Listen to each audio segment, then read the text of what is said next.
hampir genap 1 tahun kasus COVID-19 muncul di Indonesia. Hingga saat ini, jumlah kasus COVID-19 terus bertambah. Lebih dari 5.000 kasus yang dilaporkan setiap harinya. Namun hal tersebut tidak dapat dibanggakan atau diremehkan. Mengapa demikian? Akan merubah banyak sektor yang berada di Indonesia. Salah satunya yaitu sektor perekonomian. Banyak masyarakat yang mengalami kerugian, terlepas bagi masyarakat juga yang kurang secara finansial. Sejauh ini, pemerintah sudah banyak memberikan kebijakan untuk menanggulangi dampak dari COVID-19 di lingkungan masyarakat. Salah satunya yaitu penerapan protokol kesehatan di berbagai tempat dan juga penerapan PSBB selagi kita untuk menanti vaksin. Kabar baiknya, di Indonesia sudah ada vaksin Sinovac loh, Rek. Nah, kita akan bahas di sini tentang pelaksanaan vaksinasi COVID-19 yang bertujuan untuk apa. Yang pertama, bertujuan untuk mengurangi angka penularan COVID-19. Yang kedua, yaitu bertujuan untuk mengurangi angka kesakitan dan angka kematian di Indonesia. Dan yang ketiga, yaitu bertujuan untuk herd immunity atau kekebalan dalam tubuh.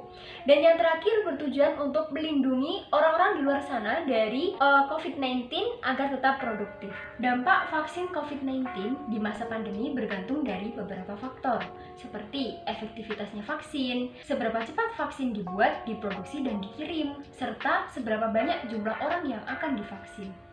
Pada tanggal 8 Januari 2021, Majelis Ulama Indonesia atau MUI menerbitkan Fatwa MUI nomor 2 tahun 2021 tentang produksi vaksin COVID-19 dari Sinovac Life Sciences Co. Ltd Cina dan PT Bio Farma atau Persero bahwa produksi vaksin tersebut hukumnya suci dan halal. Berselang 3 hari pada tanggal 11 Januari 2021, BPOM mengeluarkan persetujuan penggunaan darurat atau Emerging Use Authorization atau EUA.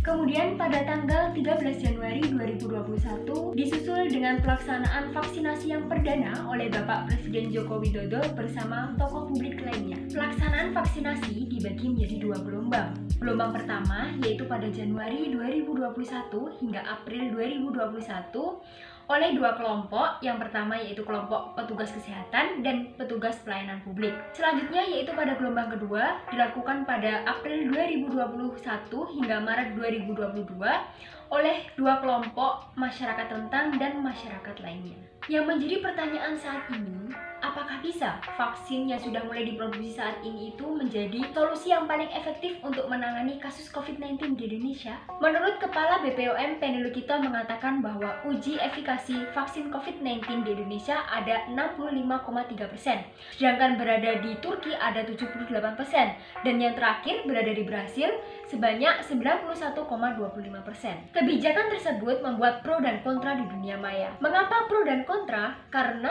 mereka menyoroti bahwa efikasi dari vaksin Sinovac itu sendiri lebih rendah daripada vaksin dari Moderna dan Pfizer. Mereka memiliki efikasi yang lebih dari 90%. Selain itu, juga disebutkan bahwa mereka masih meragukan keamanan dari vaksin Sinovac itu sendiri, dengan memberikan banyak contoh konsekuensi setelah usai program penggunaan vaksin, seperti vaksin polio, vaksin penyakit gajah, dan lain sebagainya. Menurut mereka, program vaksinasi ini menimbulkan banyak resiko atau dampak negatif, contohnya seperti kecacatan, kelumpuhan, hingga kematian. Ada juga argumen yang menyebutkan bahwa program vaksinasi ini banyak orang yang menolak vaksin karena belum adanya informasi atau belum adanya sosialisasi yang benar terhadap vaksin Sinovac itu sendiri, dari bahannya apa saja yang dipakai dan juga efek samping yang ditimbulkan ke masyarakat luas. Kepala BPOM menjelaskan mengapa efikasi tingkat vaksin Sinovac itu lebih rendah daripada Pfizer dan Moderna. Hal tersebut dikarenakan vaksin Sinovac ini memiliki antibodi yang lebih rendah daripada antibodi penyintas COVID-19.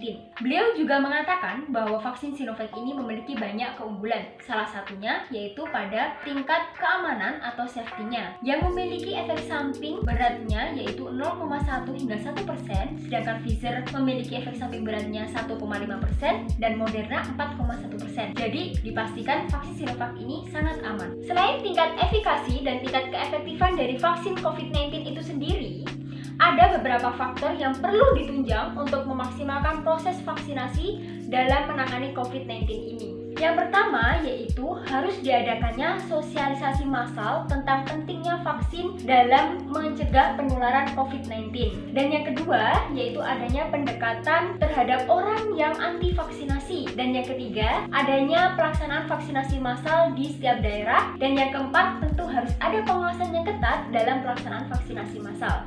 Dengan demikian, dari sini kita dapat menyimpulkan bahwa proses vaksinasi itu sangat penting dalam upaya pencegahan pandemi COVID-19. Nah, untuk masalah tingkat efikasi dan keefektifan dari pelaksanaan vaksinasi tersebut tidak dapat diukur dari tingkat efikasi ataupun keefektifannya, namun juga harus didukung oleh elemen masyarakat agar hasil yang kita harapkan bisa maksimal. Jadi, jangan ragu lagi untuk vaksin ya. Kamu berani, kamu peduli.